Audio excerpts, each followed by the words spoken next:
Oh hey, a Christopher Nolan movie about a historically decisive World War II battle. Two things that nobody ever gets bent out of shape about if you don't immediately affirm a perfect, unquestioning love and affection for them. Right?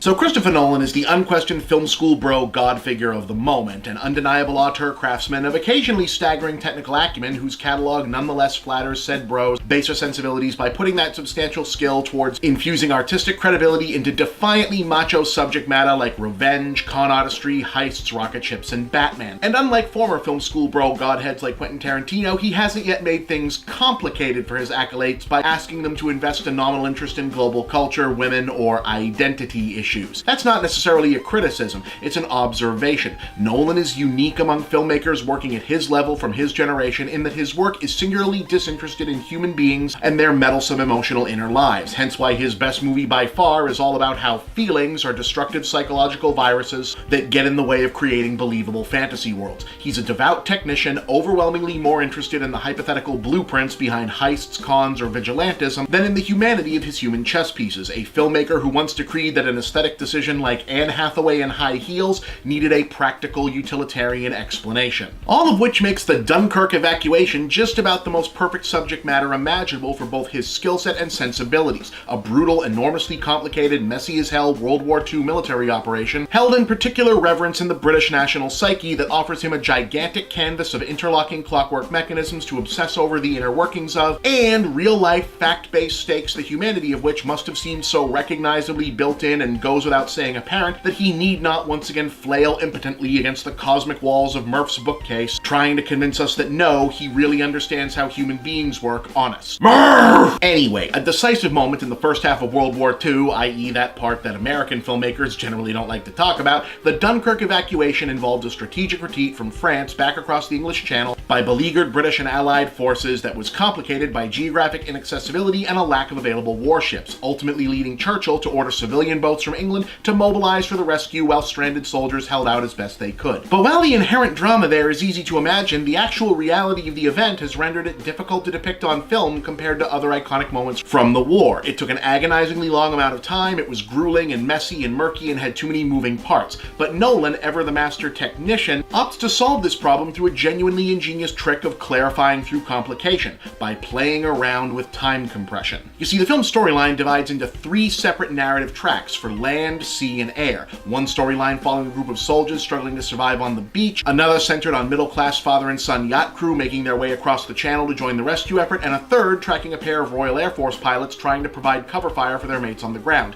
However, each of these stories proceeds on its own separate timescale and don't fully synchronize until the very end. The land storyline takes place over about 1 week, the sea portion is only about 1 day, and we're really only up in the air with the pilots for about an hour. And yeah, I'll commit what I'm assuming will be film bro heresy by next week and admit that this does feel slightly confusing and needlessly overcomplicated at times. And not only because if you happen to blink during the first half of the movie, you might completely miss the title cards indicating that this is what's going on. The obvious functionality of expanding and contracting the different timelines in order to make everything feel uniformly immediate and thrilling is always apparent, but until the beats start fully clicking into place toward the end of Act 2, you can't help but feel like you're watching the humorless Rube Goldberg machinery of Christopher Nolan's mind show off at the expense of dramatic cohesion. Fortunately, the evident calculation that the human drama comes built into the premise does eventually pick up a lot of the slack. Cillian Murphy is haunting as a rattled shell-shock victim, Kenneth Branagh shows up to deliver what might be his most naturalistic and understated performance ever, Tom Hardy is essentially auditioning to replace the Lions on the Royal Arms of England as an RAF ace gliding on fumes to stay airborne long enough to kill one last Nazi fighter, and Mark Rylance as the civilian yacht captain who damn near shows up wearing an "I'm the soul of the movie" t-shirt, gamely commits to the Herculean task of making a Christopher Nolan film feel humanistic and kinda pulls it off.